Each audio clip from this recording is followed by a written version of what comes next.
বাচ্চারা তোমরা সবাই কি আসছো? Yes sir. সবাই তোমাদের এখন রোল ডাকা হবে। Roll number 1। Yes sir. Roll number 1, তুমি কালকে আসো না কেন? তোমার কি সমস্যা ছিল বলো? স্যার কালকে আমাকে বলদ গড্ডা দিয়েছে, আব্বু গেছে ডাক্তার আনতে, মাই গেছে গোদা মাছ ধরতে, তাই আমি আইতে পারি নাই।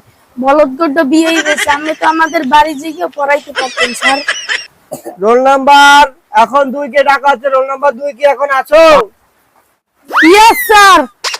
2, কালকে তুমি আসো না কেন? কালকে আমি স্যার আসতে পারি নাই, কালকে আমার বাড়ি মেহমান এসেছিল, সেই জন্য এখন কি খাওয়াবো? আমার ঘরে কোনো টাকা টোকাও নাই, এমনকি গোস্ত টোস্ত নাই। দেখি ওই বেড়ে একটা বুড়ো কুত্তা বিয়েতে, মানে অনেক বুড়ো তো হাঁটতে চলতে পার না, আমি বাবু দিয়ে খাওয়াইয়ে দিই। তাই আরে বাবা এত মজা কে! বলো তো, তুমি বলো কানাডা কোথায় অবস্থিত? স্যার আমি জানি।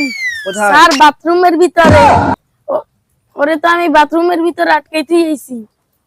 কোন বাথরুমে তুমি আটকাই দিয়েছো? ওই কানাডা কুদ্দুসের বাথরুমে স্যার। আহারে কপালে গো, আমি আড়া বছর পড়াইলাম কি আরে এরা এখন কয় কি? আহারে কপাল এগুলো পড়াইতে তো মরি বেড়ে তাউলেই যাইবে। স্যার কি হয়েছে?